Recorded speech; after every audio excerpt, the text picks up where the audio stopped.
आज का दंगल लोकसभा में पैदा हो गए तकनीकी लोचे पर है, क्योंकि संसद में पिछले 5 दिनों से सिर्फ और सिर्फ शोर हो रहा है। कार्यवाही बमुश्किल आधे घंटे भी नहीं चल पा रही।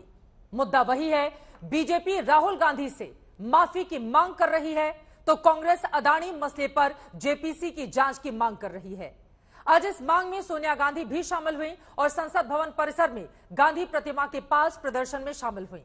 लेकिन संसद में आज एक गड़बड़ी यह हो गई है कि जैसे ही कार्यवाही शुरू होते ही आपको बताते चले कि लोकसभा में आवाज आनी बंद हो गई। लोकसभा से प्रसारण में आवाज आनी बंद हो गई, जिसको लेकर कांग्रेस पार्टी की ओर से जबरदस्त तरीके से हंगामा किया गया है। कांग्रेस बार बार बीजेपी पर आरोप लगा रही है कि दरअसल यही लोकतंत्र को कुचलने की कोशिश है जो भारतीय जनता पार्टी की ओर से लगातार की जा रही है। ये तस्वीरें आपको दिखा रहे हैं, जेपीसी जांच हो इसको लेकर लगातार एक तरफ हंगामा जारी रहा, तो वहीं दूसरी तरफ राहुल गांधी से माफी की मांग पर बीजेपी अड़ी हुई है।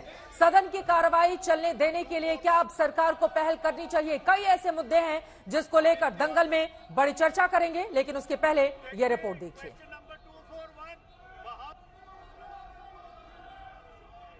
राहुल गांधी से माफी मांगने का सवाल नहीं है, मांगनी ही होगी।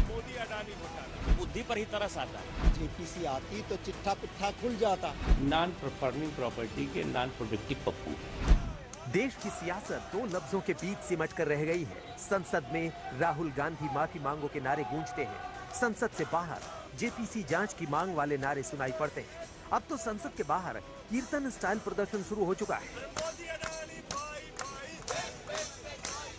विपक्ष की जेपीसी वाली धुन में नया बदलाव ये था कि अब जेपीसी जांच की आवाज उठाने सोनिया गांधी भी पहुंची थी।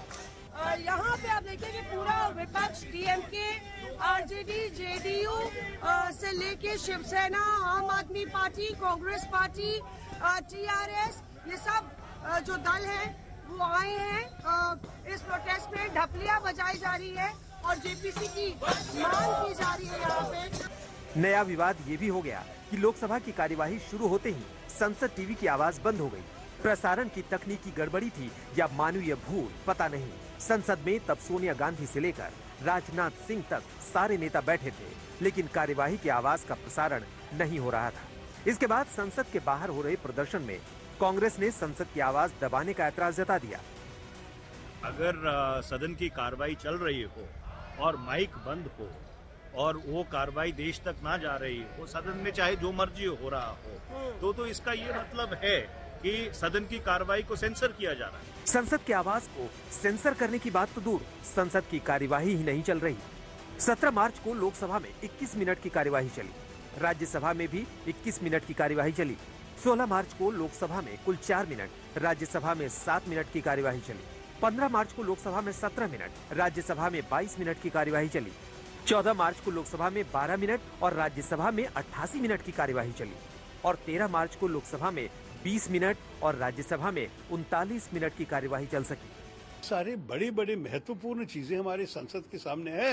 आप इस नॉन इश्यू के इस विषय के ऊपर आप पार्लियामेंट को नहीं चलाने देते, ये तो मुझे समझ में नहीं आ रहा है कि सरकार की सोच क्या है। कोई भी सरकार ऐसे नहीं करना चाहिए। सरकार की जिम्मेदारी है पार्लियामेंट को चलाओ। जबकि सरकार की ओर से रोज सुबह सुबह केंद्रीय मंत्री से लेकर नेता तक संसद नहीं चलने देने का कारण बता रहे हैं। अब बीजेपी अध्यक्ष ने भी वही मांग दोहराई। आखिर क्यों पाकिस्तान और कांग्रेस की भाषा एक जैसी है?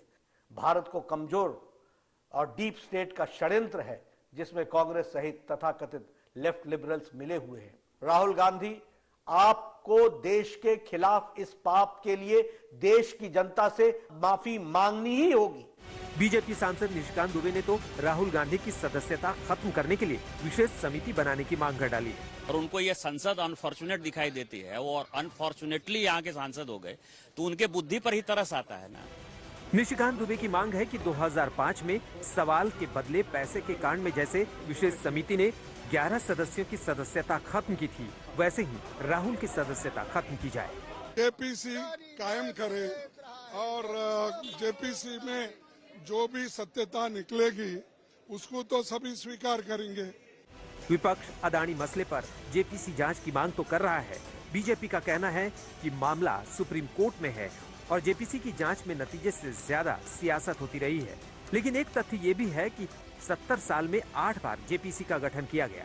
जब जब जेपीसी बनी है तब तब सत्तारूढ़ दल हारा है। मसलन 1987 में बोफोर्स मसले पर जेपीसी बनी, 1989 में कांग्रेस हार गई, 1992 में बैंकिंग लेन देन पर जेपीसी बनी, 1996 में कांग्रेस हार गई, 2003 में सॉफ्ट ड्रिंक्स में पेस्टिसाइड मसले पर जेपीसी बनी, सत्तारूढ़ अटल सरकार 2004 में हार गई। 2011 में 2G घोटाले पर जेपीसी बनी, 2013 में चॉपर घोटाले पर जेपीसी बनी और 2014 में कांग्रेस हार गई।